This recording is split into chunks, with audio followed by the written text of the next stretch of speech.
Welcome to Buckets Live. We're back, baby. Very excited to be here, and we're doing this on show.us.tv. So excited to have you guys with us on showus.tv here for a live edition of Buckets, streaming on the Action Network YouTube channel as well at youtube.com/the Action Network. We're coming to you from the Tommy John home studios. We got a big slate on Wednesday, and we're going to break it down. Tonight on the show, you get to be part of the show. If you want to join the show and give us your takes on, we'll talk futures. We will talk best bets for Wednesday. We're going to hit a little prize picks action at the end as well, so you can get in on those as well. Lots of stuff here for you tonight on Buckets. Hope you guys are having a great week. Hope you're having a profitable week. Hope you're enjoying it. Join me tonight. I got cash only. I got Sean Little at Chicago Flow. I got J Money at J Money is Money on Twitter and on YouTube. So glad to have you guys with us.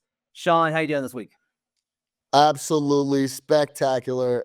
Shout out Show Us for having us and letting us get the fans involved. I'm excited. Right before we hopped on, we were talking about some hot button trade topics that are going to be fun to go through and talk all about. Jay, I nailed Celtics and then forgot to log it in the app, and I'm so mad at myself because it was the easiest spot in the world yesterday. Celtics off a loss versus a team they were going to get up for. Like, my card looked terrible and my slips looked great yesterday because I didn't track all the good stuff. That spot was absolutely phenomenal. How was your MLK Day betting card? Yeah, everything is good here. Ready to talk to the NBA with you guys, and just couldn't wait for Tatum to go up against Kerr, especially in Golden State. So that final score did not surprise me at all. But everything's going well here in Denver, and I'm ready to talk some picks with you guys. All right, let's get to it. Let's start talking about some things going on in the association. So just before we came on, actually, just like 30 minutes before, there was a trade, and it wasn't a blockbuster, but storm clouds are gathering, as an old show I love called Sports Night used to say. So the Suns traded their 2031, as if any of us will be here then. That's not even a real number. They traded their 2031 first round pick, and they sent it to Utah, and they got 3 pretty not great picks back. So why would you do this? And like, look, if they don't pull off a deal, then it's still like, you get immediate help. You can send out some salaries and maybe use these picks to add in some young guys and get a fresh start with whatever. Just more first round picks is always better. But almost immediately word started to turn because look, here's what I've heard. I've heard that over the last several weeks, I've said this on multiple platforms, that the teams to watch out for in the Jimmy Butler trade are Phoenix number 1, because that's the one team that has consistently said, yes, we want him and pursued it, and that Jimmy will go to. That Milwaukee was always interested, but I didn't think that Jimmy was going to wind up there. I'm not saying that he won't. It's possible. But that I think Milwaukee wants to make a move. They have shopped Brook Lopez. They have shopped Pat Connaughton. They have shopped Bobby Portis. And now, like, there's rumors about them possibly moving on from Chris Middleton, as they might be the team that Beal would waive his no-trade clause for. Because that's the big hang-up with Phoenix, is they get to move off of Bradley Beal, and he's got a no-trade clause. I've heard that Beal is open to several teams, including Chicago and Milwaukee. Beal, meanwhile, has said, nobody's talked to me about anything. I don't know what you guys are talking about, which is really funny because it's just like, okay, sure. Sure thing, Brad. No question. Gotcha. This all sets up the possibility. The main headline would be Jimmy Butler going to Phoenix. We could talk about Milwaukee. We could talk about potentially Chicago. Maybe this winds up with just another team taking on salary and sending assets out. But, Jay, I'll just start with you here. If the Phoenix Suns move out Bradley Beal and add in Jimmy Butler, and that's their in and out, animal style, what do you think that does for how you evaluate that team? Do you upgrade them when you're betting them? Do you want to bet on them more? How does Jimmy Butler for Bradley Beal impact how you're going to bet on the Phoenix Suns? Well, I think it's something good for futures talk. I did have a little bit of money on the Suns to win their division. Obviously, starting off this season at 21-21, man, they've been absolutely horrible. I believe like one of the second or third worst teams to bet on against the spread. So the Suns have not been trustworthy up to this point this season. Obviously, they haven't been really healthy, but I mean, you got to get Bill out of there. He's had at least 4 or 5 different injuries this year. It's really held him back. Now, when he's coming off the bench, they really did bolster their bench scoring, which made them a little bit better. But if they do get Jimmy Butler, depending on the pieces that they send out, I'll really like the Suns going forward.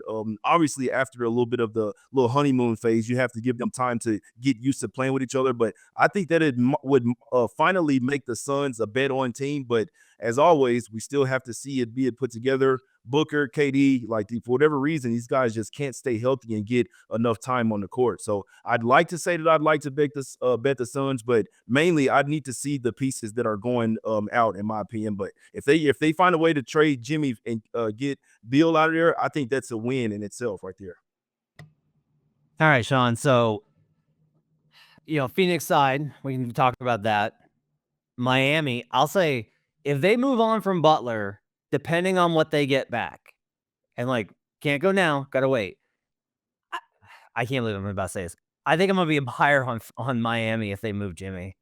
If you add the way Tyler's playing, Bam, who has played not up to snuff this year at all, I get it, but that to me is how many times on the show do I have to say you're never gonna buy low comfortably? It's never comfy buying low. You don't get to snuggle up with a blanket and feel all warm and safe buying low. It's always going to feel treacherous. It's always going to feel concerning. It's always going to feel weird.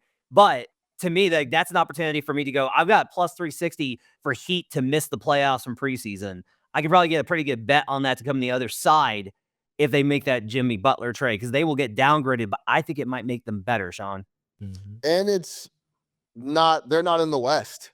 So that middle grouping in the East is a lot easier to navigate for Spo and some veteran culture guys like Bam, and the way Tyler's been playing on offense is a lot easier to navigate than that West side. Now, Jay, I completely disagree with what you said about the Phoenix Suns. They are an absolute no-go, no-touch, off the bet slip at all costs, because you said they're going to need time to gel. It's almost February. We don't have time for them to hang around and figure things out. Now, if you do want to go the route and say, hey, when all three guys are on the floor, they win. They're just never on the floor, like you mentioned, right? So now we're going to remove the guy that's always hurt, add a guy that I guess we can just hope he stays on the floor, because he's not the guy that plays. He's not Mikal Bridges by any stretch, right? So then we add him. They have to figure that out. And it just seems like they still are trying to figure out the Beal aspect. Now you're going to move him to add another guy with probably a bigger personality and a guy that needs to be accounted for personality-wise and on the floor. I wouldn't touch Phoenix until I saw anything go right, especially with how treacherous the West is. There's just no interest on me trying to guess what they're going to look like with Jimmy, without him. Is Beal going to play without? So that's my take on Phoenix. But I do agree. Miami would get downgraded. And I mean, they've essentially been playing without Jimmy for a big chunk of the year already, and they've looked solid. Let me counter that with a couple of words. 40-1. How about that? Okay, you don't like him, but what's the price you like him at, Sean? That's 40-1 to win the title. If we look at Western Conference odds in the market, we can get them all the way down at 25-1 for a team with KD and Booker, and you got Budenholzer, and you'd have Jimmy. I know, and Nick Richards apparently is a thing now. So, that's the question here is what's all right? You put this on Buster time. What's the number, Sean? Yeah, but Phoenix is a good idea. It's a good concept. It sounds good. Yes, on paper, the roster looks amazing. We thought Tyus Jones would be a lot more impactful. I thought Plumlee would be a lot more impactful as well. It just hasn't worked. And then in the middle of the season, post All-Star, or not post All-Star, but right before the break here in early February, we're going to switch and add Jimmy Butler seamlessly, and they're going to take off. I don't see it. I'd have to see them on the floor together. And I think Jay made a really good point on saying who's actually going to be leaving to make this work. I'd have to see a lot of different things from Phoenix that I would have no interest in betting them at 50-60 to 1 to win the title. All right, over at showus.tv, we've got guests coming on to join the show. Very excited. How about Sean? We got Sean Little now joining us as Sean. Sean, what's up, man? What's up, guys? Can you guys hear me? Yeah, we got you. How are you doing, man? Yes, at least I spell my name right. No, sorry. you got the more common way. Hold on. Hey, let me give you a quick little story. my mother was obsessed with Sean Connery, so I'm named after Sean Connery. That's a real story right there. SEAN. That's why that's spelled that way. Well, Yeah, the now I'm gonna get our producer David Payne to drop in like a million Sean Connery drop for the rest of the time. What do you got, Sean? That's funny. Yeah, if you can't tell, I'm a big Nick fan here. Yeah. Didn't take it older. I'm looking at the future odds. By the way, I'm running a cold here, but Nick's 4th to win the championship. You think it's realistic, or they got to make a move? Obviously, the 5 is, the backup 5 behind Cat is the question mark. You got Mitch rehabbing, questionable if he's going to come back or and be productive, or he could get hurt again. He is injury prone. I'll be honest. I'm transparent. I hope he comes back and healthy. But what move do the Knicks need to make to, they're right behind Cleveland in the 4th slot for betting odds to be right in that Boston OKC realm where people think that's the finals already. What do you guys think needs to happen? All right, let's start with Jay. Jay, is there anything that would get you interested in Knicks at 12-1 to win the title, or do you think they need another move? I actually think they have a good enough team to do it now. They just need to really figure out if they're going to win with offense or win with defense. We know that Brunson and Cat aren't the best defenders, but you still have 3 of the best defenders in the league in OG Anunoby, Mikal Bridges, and Josh Hart as well. So in my opinion, they just need to figure out. I think that they should move more towards locking teams down on defense, because you have the offense to get it done in the 4th quarter. And I mean, defense wins championships anyway. I'm actually higher on the Knicks than most people are. I think that they're the either, if not the 2nd or 3rd best team in the Eastern Conference. Now, one more thing, Tibbs, when he runs his guys in the ground in the regular season, that's going to come and bite you in the butt in the playoffs. Especially if you're talking about going to the finals. That's when the team that's most healthy, the team that's less nicked up, with pun intended, the team that's less nicked up can get the job done because everybody is hurt around that time. So I think that Tibbs needs to try to lay back on the minutes if they really want to go after the championship. I think that the team that they have right now can really compete for the championship this year. I want to see if Mitch can get back, right? Because I think there's going to be situations where they're going to want the size. I think they're going to want defensive lineups. I think they're going to want to go to double big. I think it's good to have those kind of options. One thing I think is interesting is, like, look, they get clacked on opening night by the Celtics. I mean, they were not ready. Boston was. They got absolutely punched in the face. But I want to see, like, all right, as we get closer, what does that look like? If they could, my thing is the defense hasn't been good enough. And it doesn't look like it's all Cat. It's not like you can single out one thing. It's usually like, if you can put Cat and Brunson in a pick and roll situation, it's tough and it's hard to dodge both of those guys being involved in a pick and roll, right? And so, like, can you put yourselves into a position where you can kind of solve that? Can you get around those issues? Can you keep up? Because the offense is dynamite. I mean, that's the best pick and roll combo in the league, Brunson and Cat, no question. But I gotta see the defense get up there. And honestly, in a playoff situation, I'm always looking for, can you solve the problems in front of you? I don't hate the way that they match up, because it's like, look, if they're switching Cat onto Tatum and Tatum's taking contested mid-range twos, am I concerned? As long as they stay disciplined, no. And the data says that they're limiting 3-point attempts. Those are the numbers I'm looking at. Number one for opposing Boston. Can you get them to take fewer threes? Cleveland's top 5 in that category, but both times that they play Boston, they've given up 45 plus threes. If they don't show me they can get better on that end, I can't buy into Cleveland versus the Celtics. It's why on the show I've been talking about, like, look, if Bucks and if Magic don't wind up in Celtics bracket, I'm going to want Boston, because those are the only 2 teams I think that can do it, but the Knicks might be able to. Sean, what do you think? Little. Yeah, defending the 3-point line is my biggest concern right now with the New York Knicks. They absolutely get torched from 3 night in and night out. And if you've been watching them closely over the last 3 games, they've given up like 47% from 3. So if that is, could that be a minutes thing where it's like, you guys want, we're trying to close out, play defense, and play all 36, 37 minutes a night. Maybe that's why they're not closing out on threes and rotating. Could be a minutes thing, could not be.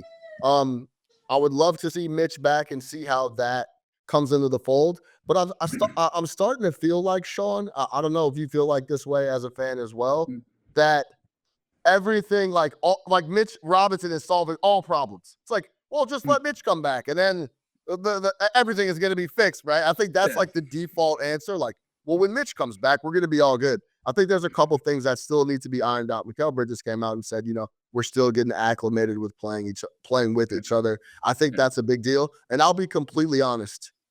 OG Anunoby is the highest paid player on the team. Let's not forget that now. And the reason that the number that he signed for is taking up a lot of cap, and it kind of determined a lot of finals on their roster for a team that's not deep. I think the first 20 games from OG was unbelievable offensively. I would love to see more from OG on that side of the rock and just be a little more, have his hands a little more all over the game than he currently does, because him signing that big deal put them in a very tight spot. That's why the bench is as thin as it is. Yeah. No. Thanks, guys. Can you hear me? All right, thanks, Sean. Yeah, Appreciate it. thanks, Sean. Appreciate it, man. Awesome. Thanks a lot. Yeah, so I mean, we were gonna talk Eastern Conference on this show anyway before that trade kind of came down. So I think it's interesting. And real quick before we get to best bets, I want to hit that real quickly. So I kind of mentioned this. This has been the thing that's been kind of in my head over the last, I don't know, 2 weeks. Is I was like sounding the alarm on Boston the last couple of weeks, being like, guys, their defense is not what it's been. Like, they are not the number 2 defense anymore. They are vulnerable. Their ATS. You know what's interesting is I started looking at the performance of NBA champions against the spread. I was shocked at this. It's like 18 of the last 22 are positive ATS. So what's interesting from that perspective, if you're like, what does this mean? Think about this. This is a team that you know is going to be good. We don't have dark horse Cinderella champions in the NBA. We only have it like that. Is very rare that we get those. So these teams that are coming out are already known to be good, and they're still beating the market. The exceptions are like the Warriors in 2017 when they were just like, we can't put this line high enough. We just can't. Boston's facing the same thing. Boston is a minus ATS margin team. That doesn't mean that they're not good, right? Like when I say that, that's not it. That's what I love talking about betting is we have the expectations set by the market, and how do you perform against that? And what the results say is that Boston's still an elite team. They're one of the best teams in the league, defending champion, need to be in the favorites conversation, if not the outright favorite, which they are. But the market's a little ahead of them.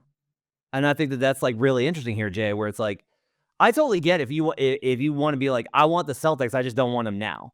That's like the answer to me is like, if you want the Celtics, you do not want them now. Now I took a plus 115 on them them and the Nuggets parlay this week because I got 115, and that's a number I like a lot better. But I continue to look at this, and I'm going to say this for tomorrow. I think the Celtics are still overrated by the market. Yeah, I think they are. I think they are as well. I think there could be a Cinderella team this year, man. I'm still going with the Knicks. And one thing that Sean noted as well with their roster and how much they're paying these guys, this is pretty much an all or nothing type of season for the Knicks. So I don't know if they want to try to get another trade, but with Cat getting paid all this, OG Anunoby, we know Brunson even had to take a pay cut just for them to even have this type of team.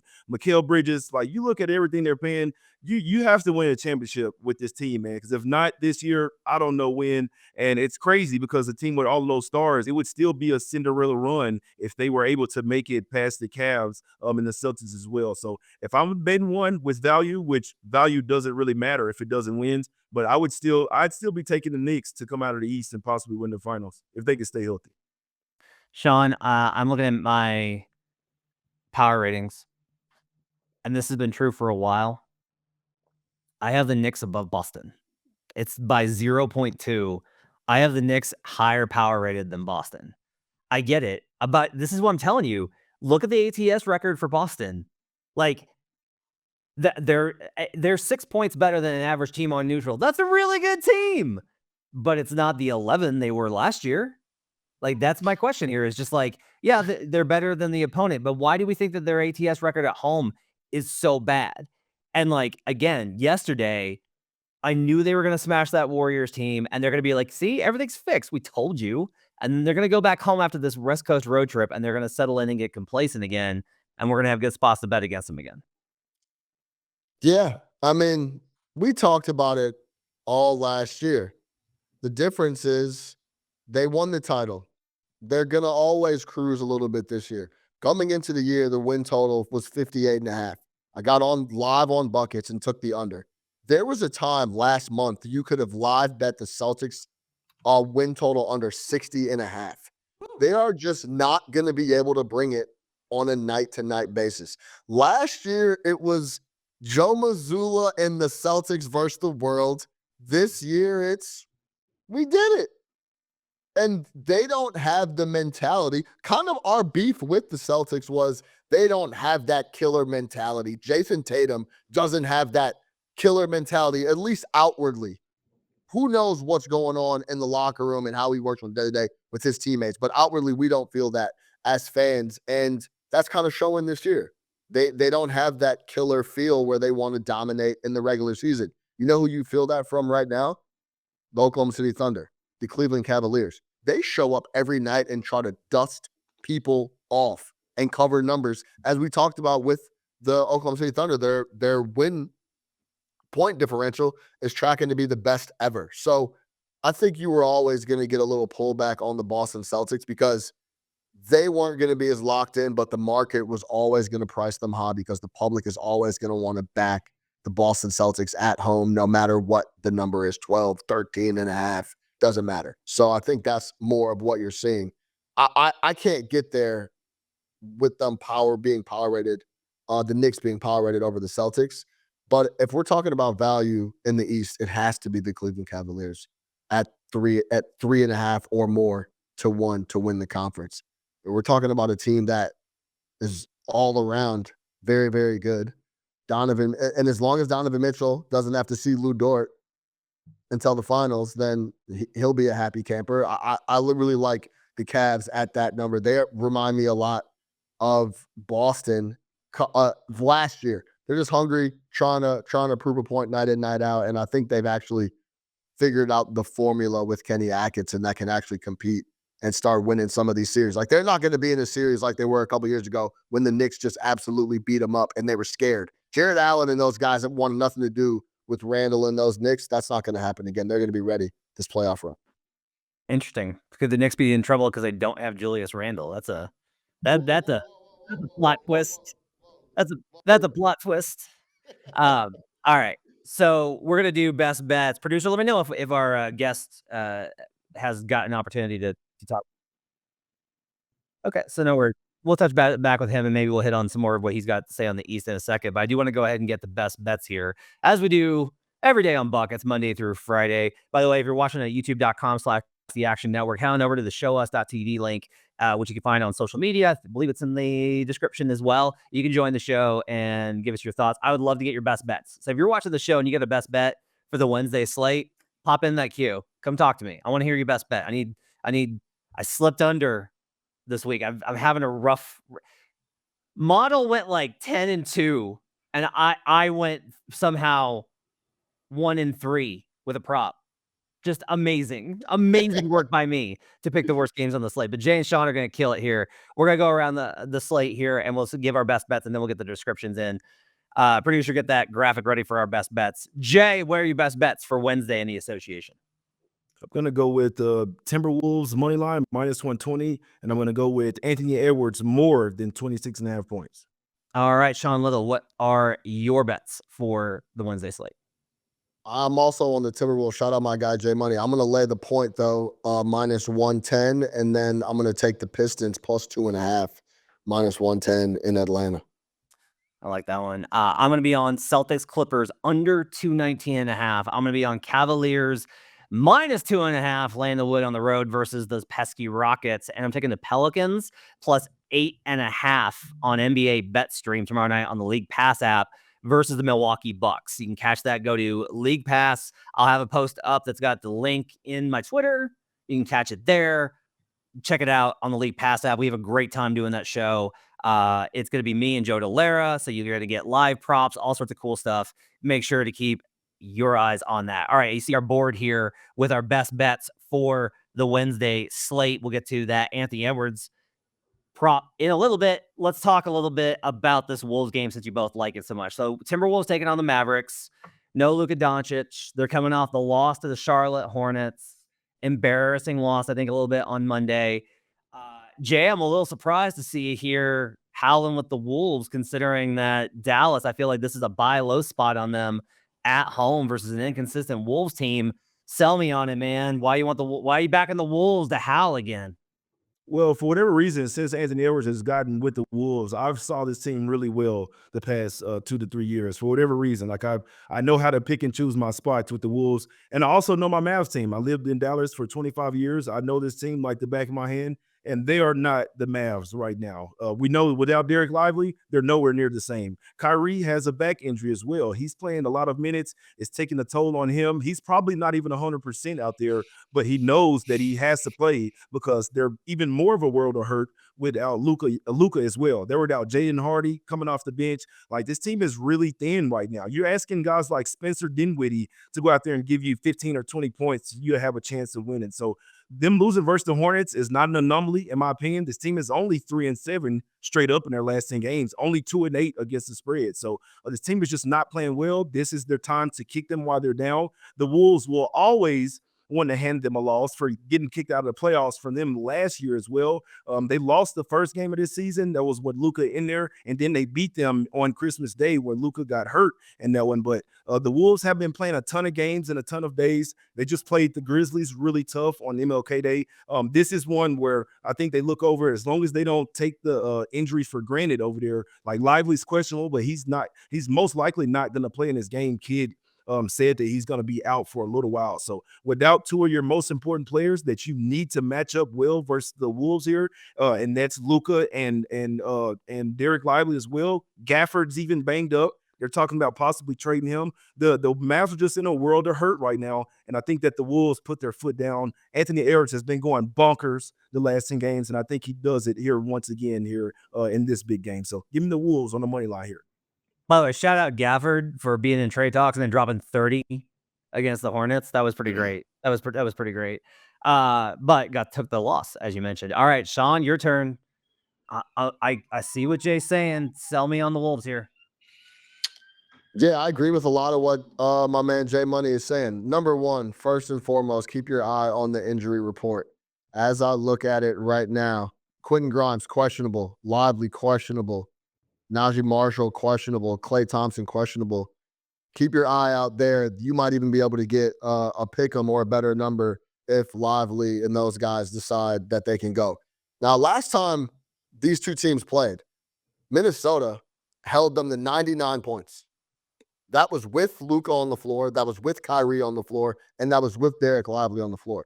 They just looked like a really, really good matchup against this squad. So I think that is telling where you get them fully loaded and you could slow up Luka and Kyrie and those guys. And then they're not, a lot of those guys are either going to be on the floor or off the floor or dealing with injury. So I like that element. I like the element of the Minnesota Timberwolves coming off 2 losses.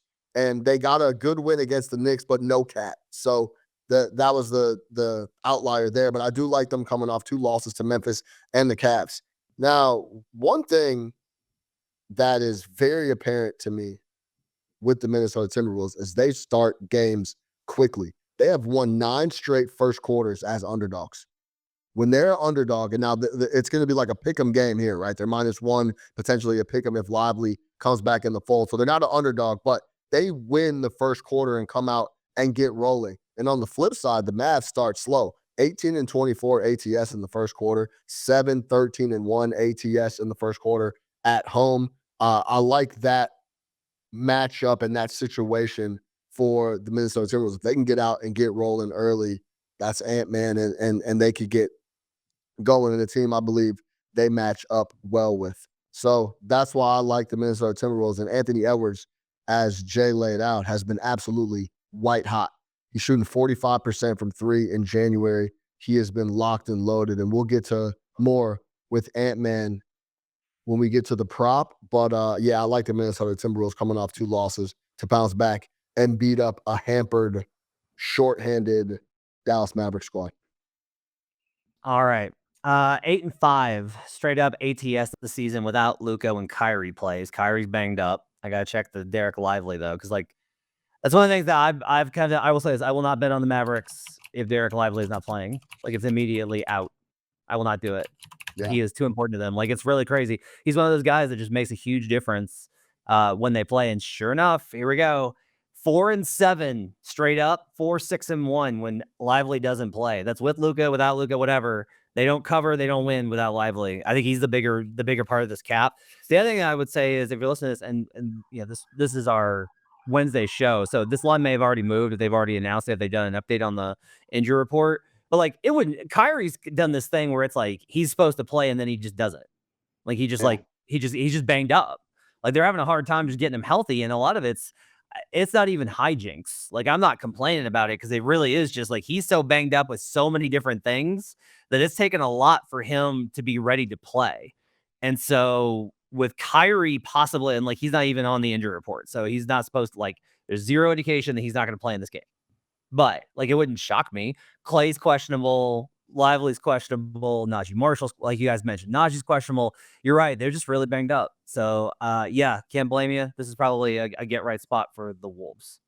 All right, Sean, you like the Pistons -2 or +2.5 tomorrow. Why do you like Detroit basketball? Which, by the way, this game, this one cashes my first over. I got bets on them at 22.5 and 25.5. Best bet on the win total we're gonna hit all the way in January. I'm so excited. So, Sean, tell me why you like the Pistons here.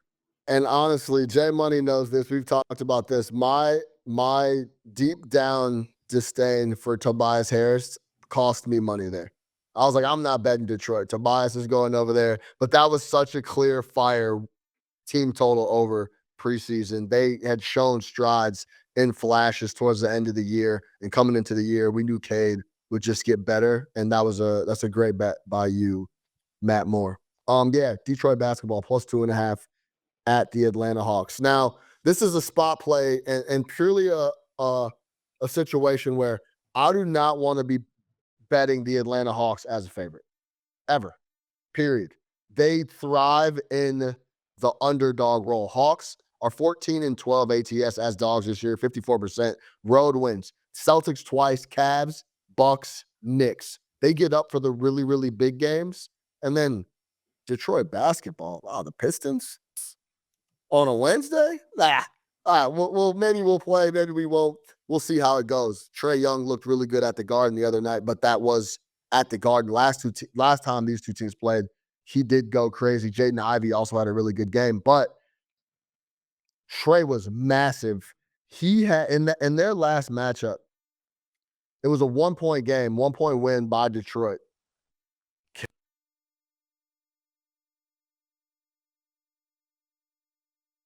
2 rebounds, 2 steals. Jalen Johnson had 20 points. Everybody else is pretty mediocre. And if you look at the flip side on Detroit, they got just a lot of balance from a lot of different guys. Cade, 20+, Tobias, 20+, Isaiah Stewart. Malik Beasley was 8 of 14 from the floor. I think they're more balanced. They're playing a lot better ball. And if I could get almost a full possession, I would love to get a 3 here. If you can see a 3 flash on the board, that would be phenomenal. But the Pistons don't take a lot of threes. They're like right around middle of the table in the NBA, lower towards the lower half and 3-point attempts allowed. But Malik Beasley, when he gets going, he's had a really good year from deep. And Atlanta struggles to defend above the break threes, especially. They allow 38% from deep. That's 28th in the NBA. That's where Cade likes to work as well. I love that.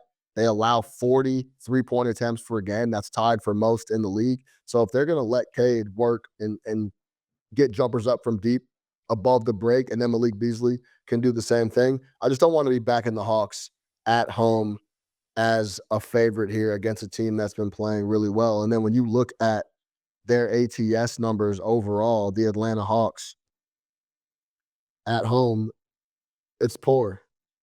Yeah, it is. So That's accurate. that's accurate. just what they do. They don't want to show up and compete in their building at all. 18-24 on the year ATS against the number, and then at home it's 8-10. So it's nothing to sneeze at. Nothing. It's a pretty typical get up. They play to the competition, whether it's high or low. So I'll take the 2.5 with Detroit, who has been just playing overall better ball, especially with Cade at the helm. I make this Pistons -1.5. Yeah. I think they should be I think they should be road favorites here. Jay, I gotta get your thoughts on this, man, because you see these type of teams a lot more clearly than I do. Like this Hawks team basically breaks my brain. Like They don't make any sense. They beat really good teams. They lose to bad teams. Jalen Johnson, like their fans are all over me. They're like, well, when you look at it, when we have DeAndre Hunter and Jalen Johnson and Trey, we're really good. And I'm like, I get it, but that also I don't know who you're playing then. Like, that's the question here. What do you make of the Hawks this season? Well, I'm never interested in bidding on them when they don't have Jalen Johnson.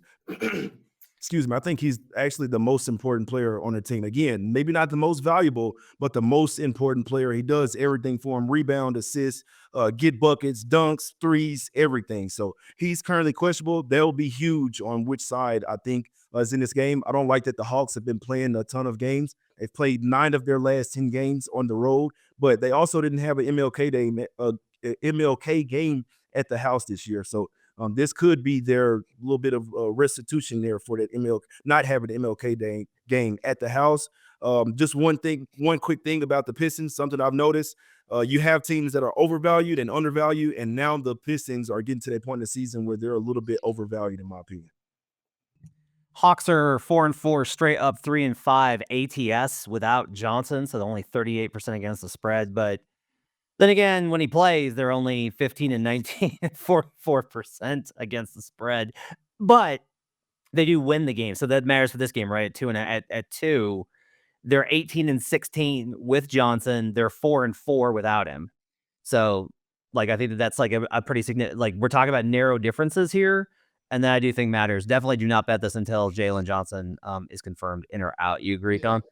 Yeah, absolutely. But last point here, this is just more about the team that's been more consistent throughout the year, and it just fits the Atlanta Hawks MO for them getting off of mostly a big time road trip, as Jay laid out. Then they get home on a Wednesday. It's not a quote unquote marquee game. This is not on TNT. This is not going to be nationally televised. There's no MSG Knicks revenge angle for Trae Young. This is going to be a regular Wednesday game at home for the Atlanta Hawks, where the stadium will be an absolute auditorium because they have no home atmosphere during the week, especially not against the Pistons. And I believe the Pistons will just outwork them and want it, just be more active and more consistent like they've been all year. I just don't trust the Hawks, and if you're going to give me a few points, I'll take them.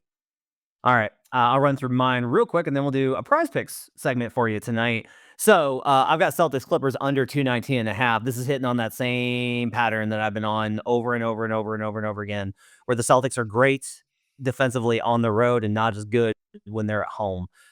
They have been much better on the road defensively. I'm going to project this game all the way down at 213 versus a 219.5 line. It's already taken money the under. Like we're already seeing market agrees with me here. How about this? Celtics games are 25% to the over when they're on the road, 75% this season to the under on the road. Clippers home games, 41% to the over, a whopping 59% to the under when the Clippers are at home. That to me, that's all I needed. I got projection, I've got spot, I've got trend. That's all I needed for under 219.5. I lean towards Clippers. No Drew Holiday. Bunch of guys are banged up on the Celtics injury report. Feels like a letdown spot. This is a 3rd and 4 back-to-back, though, for Clippers. I don't necessarily want to mess with it. I will tell you that full season, I haven't done a Kawhi adjustment yet because I'm not ready to do it. Full season adjustment, I do not make this anywhere close to this number. I have these two teams pretty close in power rating, and the Clippers have a really good home court advantage. I will probably be on a Clippers alt line depending on what the injury report looks like, but I'm going to get burned because it's a back-to-back, and I know I'm going to do it. I'm going to do it anyway, but I will just tell you that like the under is a much better play here. It's pretty solid. Jay, you got thoughts?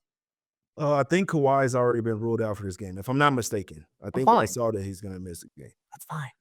Yeah, no thoughts on the total. I don't get totals right, man. So no thoughts on that total, but could definitely possibly be a Celtics letdown game after we know Jason Tatum really wanted that game. I mean, they hate the Warriors. Line went from 5 to 10. Didn't matter. It was a FU game to Steve Kerr. So you could definitely possibly get a letdown for the Celtics, who they haven't really strung together many great wins on this season, especially 40-point wins as well. All right, Cavaliers -2.5 real quick. This is pretty simple. I make this way more just because the Cavaliers are pretty much untouchable by power rating. And so I was like, well, okay, is this a bad spot because the Rockets are such an elite defense? Like, all right, but like the Cavs, the Cavs are the number one offense in the NBA versus top 10 defenses. They score 122 points per 100 possessions versus top 10 defenses. They're 7-2. Their ATS margin is 3.4 versus top 10 defenses. I don't think Houston can hang offensively. I don't care what Jalen Johnson does. I don't think they can hang. I just think the Cavs are going to do what they do, and they'll get this win. This one, I will say that you should wait. And the reason I say that is there's snow going through Houston and Louisiana, and travel for the Cavs has been a question mark. So wait to make sure that there's nothing weird here about this whole thing, just because it's a little odd. Finally, Beth Stream, Pelicans plus 8.5. I make this within the number. Look, I think Bucks are better and they've been rolling. I get it. I just think this is too many points versus a team with what's supposed to be, knock on wood, maybe possibly considerably, maybe something closer to a little bit maybe a healthier Pels team. No Herb Jones, Ingram's still out. DeJounte's probable. Zion's sick, but he got upgraded to questionable. Yes, I'm telling you. Of course, I'm telling you should wait for Zion. Like, Yes, I won't you touch got it, but if Zion gets ruled out, then at the other number, this will come in probably 10. I'll still come back in on the Pels here at a better number. I'm gonna like it no matter what, but wait to see on the injury report. That number can only get better for you on Pels. So wait. If you're just like, well, wait, I can get 8.5, and I don't think he'll play because he never plays. Totally reasonable to like the 8.5 based off of that information. We'll see what happens. All right, we're gonna new thing here because we're doing this on showus.tv, which you can check out, by the way. Really quick, before you jump into that, just to go back to that Pels game, if Zion doesn't go, CJ McCollum's averaging like 25 points a game without Zion on the floor. And I would love to take a look at that prop number as we get into the props for Prize Picks. Take a look at CJ McCollum, whatever that number is against the Milwaukee Bucks. They will give up a boatload of points to guards, and see, this is a good matchup for CJ if Zion's not going to be on the floor. All right. Well, Prize Picks invented the flex play, which means you can still cash out if your lineup isn't perfect. You can double your money even if one of your picks doesn't hit. Prize Picks is phenomenal. You get to put in all sorts of different options. I've got actually a cross sport one that we're going to talk about here in a second. You can get on all the games every day. You just pick more or less than a player's projections. That's all you need to do, and you can win almost up to 10 times your money. It's absolutely terrific. They've got Taco Tuesday. They've got all sorts of great stuff. All sorts of different stats too that you can get in there, which we know you love getting into all those. Lots of opportunities on Prize Picks. Download the app today and use code SHOWUS, SHOWUS, to get $50 instantly after you play your first $5 lineup. Just download the app and use code SHOWUS, SHOWUS, to get $50 instantly after you play your first $5 lineup. Prize Picks. Run your game. Let's talk about this and let's do some Prize Picks. We're going to do more or less on some options. Now, you both are on this Wolves game, so you both are going in here with an Anthony Edwards play, which is very typical for the two of you to be like, no, like the same thing, like the same player. I want you to both try and convince me on which Anthony Edwards play we should make, and then we'll add it to our list. Jay, you get to go first. You want Anthony Edwards over points. Yeah, I want Anthony Edwards more points, like Matt Moore's name. I want more than 26.5 points. I mean, it doesn't really take much. I mean, I don't really have to convince you. Let me just read off the last 10 games that Anthony Edwards has been going absolutely bonkers. 32 points, 28 points, 36, 28, 41, 15, 21, 32, 57, and 37, and then 53. So he's had more than 26.5 points in 8 of his last 10 games. In the 2 that he did, he only had 13 field goal attempts and 19 field goal attempts versus 2 really great defensive teams as well, man. And so without Lively, the Mavs are not a great defensive team in my opinion. We know that these two teams have history from the playoffs as well. I probably wouldn't be on the Wolves if they didn't have playoff revenge in this one. I probably wouldn't be looking towards Edwards. Anthony Edwards really won this game over one of his mentors in Kyrie Irving. If this wasn't a game where they've had a little bit of history versus the Mavs. So I don't think that they overlooked this spot. I think Anthony Edwards will be turned up here no matter if guys are in or out. Kyrie's still going to be out there. And like I say, Anthony Edwards has been going absolutely bonkers versus whoever. And I think he keeps it going here. 26.5 is a little bit too low. I think he goes for a 30 ball here. I like Anthony Edwards more than 26.5 points. All right, Sean Little, your turn. You convinced me on threes. Yeah, this is a simple one for me. More than 2.5 threes for Anthony Edwards. Try to get the best price you can over at Prize Picks. Now, Ant Edwards has hit 3+ triples in 9 of his last 10 games and 8 straight on the road. 4+ threes in 8 of his last 10 games. He's been absolutely unreal from deep, shooting 46.5% in the month of January. That's how he gets his game going. Jimmy Butler, he wants to get to the line to get going. Giannis wants to get rolling downhill to the cup to get going. Anthony Edwards has now morphed into a guy he gets going by pulling up early in games from deep. And he will continue to put them up no matter if they're falling or not. And once they do start to fall, as we've seen this month, that's when he gets really engaged. That's when he starts chirping. That's when he starts going to the basket as well. He doesn't start going to the basket until offensively he starts getting going from the perimeter. I've talked to a couple people that don't love it, think that's lazy, think he can obviously get to the cup and get going and get a lot easier shots and looks than he does. But when you're shooting 46.5% from three, you get him up and you don't care what anybody else thinks about it. So that's how he's been going. He's been really, really hot from deep. Me and Jay could both cash more here. I like Anthony Edwards, though, over more than 2.5 threes because that's just how he's been going all year. I mean, if you go down and look at his game log, there's games he's taken 13, 14, 15 three-point attempts. That's how he has been getting activated and engaged in games. I don't see why it stops when he's been as high as he has. You both made really good cases here. This is pretty good. I will. They coincide. I will go. I'm going to go with the threes. Dallas is third best in 3-point opponent percentage in terms of distribution, but that's because of how they guard weak side. And so, and also doesn't care. Like, I've been watching Wolves clips all day for something that you can check out on my Substacks, and I wrote a thing for Fansided. Like, I wrote a big thing about the Wolves today, and like, I'll tell you, I've been watching Wolves clips all week, and Anthony Edwards is out there just basically being like, I have to do everything. I have to be Superman. I'm just going to rise and fire. I do not care. And he makes some ridiculous shots. And so I think if you look, when you got even Gafford, even if Lively doesn't play, I think even with Gafford in there, they're going to crowd that paint. That's what they do. They want to crowd that paint and make you shoot from the outside. And I think it's one of the reasons Ant's adapted and is doing this is because he couldn't do that last year versus that Mavericks team. So I'll take the threes. I like both of these. Put them in different lineups on Prize Picks. These are both great for the more. I like this. All right. I'm going to throw in on my side. I'm going to throw in a play on. I have a football one. That's right. Crossing over. I'm stealing it. I'm stealing Brandon Anderson's bit. And Dawson Knox over 1.5 receptions. More than 1.5 receptions versus the Kansas City Chiefs this weekend. Chiefs' weakness defensively, linebackers. Can't guard over the middle, can't guard tight ends. That's where they really struggle. They're tight. Corners are great now that Jalen Watson's back. Not worried about the secondary. Not worried about front. The middle's a problem. That's my squad. I know that squad. Dawson Knox over more than 1.5 receptions.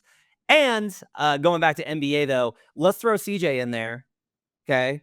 Because we'll take the more on him with that Pels game versus the Bucks with the drop coverage, Zion or no. I want to go ahead and get in on that. And then as one final one, I'm going to take a look and I'm going to go with, oh man.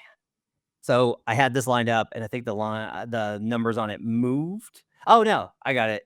Cade Cunningham, more. That's the other one. Atlanta Hawks 30 ball, baby. Everybody gets 30 versus the Hawks. So we're going to take more on Cade Cunningham, more on Dawson Knox 1.5 receptions, and more on Anthony Edwards 3-pointers. That's going to be your Prize Picks triple play for buckets. We got some folks still hanging out with us here as we wrap up on buckets. Producer, who we got coming up for us? All right, Kobe's up with us next. Kobe, what's up, man? Hi, not the Kobe you guys want to see on here, but I hope it works. But so my question is really simple. If I were hypothetically going to go on to Prize Picks today, who do you think's going to score the most points tomorrow night? Who's going to score the most points on the entire slate tomorrow night? Ooh, that's interesting. I think Cade, as Matt Moore just alluded to, could get a big number down in Atlanta in a sleepy atmosphere in a game that I don't think the Atlanta Hawks will get up for, especially if Jalen Johnson is not on the floor. I think that is an option. Jay, anybody else you think that could just go ballistic tomorrow when we talk about getting buckets? I think you guys are disrespecting the Hawks a little bit, forgetting about DeAndre Hunter and Dyson Daniels, man. Shout out to Dyson Daniels, low-key candidate for Defensive Player of the Year. I'd have to go with Ant. I'll go Ant-Man, 40. Forget the 30 ball, 40 ball versus these injured Mavs, man. Everybody walking in on crutches. They're on crutches. They're on wheelchairs coming to the game, man. It's going crazy in Dallas tomorrow. All right, Sean, I'm going to give you 3 options. KD in a revenge game versus the Nets. Giannis versus the number 2 team in points in the paint allowed. Yeah, the Pelicans. In the New Orleans Pelicans. Or, and he never really gets too high, but I do want to offer it, Shai Gilgeous-Alexander in a fast-paced game versus the Jazz. Yeah, against Utah, that could get ugly. He also could sit and relax in the fourth quarter of that game, but we saw him the other night score 40 plus in 3 quarters as well. So Giannis is probably a really, really good look against the Pels because they are going to be a turnstile going to the basket. And Giannis has no shame and will go lay it up 4 or 5 possessions in a row. So he won't look to pass, won't do anything. He'll just come downhill and try to score against that squad. So I think Giannis is actually a really good look of those 3. I'll take Giannis in that spot. All right, thanks for Great point. That's a great point, Matt. If they don't have Messi out there, they don't really have a center out there. Giannis, you go crazy in that game, man. Yeah, here you good. Thanks, man. Thanks, appreciate it, man. All right, Thank you. that's gonna do it for buckets here on a Wednesday. Thanks for showus.tv for hosting us. Appreciate you guys being with us. We'll be back tomorrow with our usual best bets episode. We'll be back talking all things on Thursday. We'll give you some more looks on futures and everything else. Appreciate you guys being with us. Our thanks to showus.tv and Prize Picks. Thanks to David Payne, our producer, Bridie Rubino, Gifford Gould, helping us get this set up at youtube.com/The Action Network. Download the app and follow Sean and Jay in there. We'll talk to you tomorrow. Till then, let's get buckets.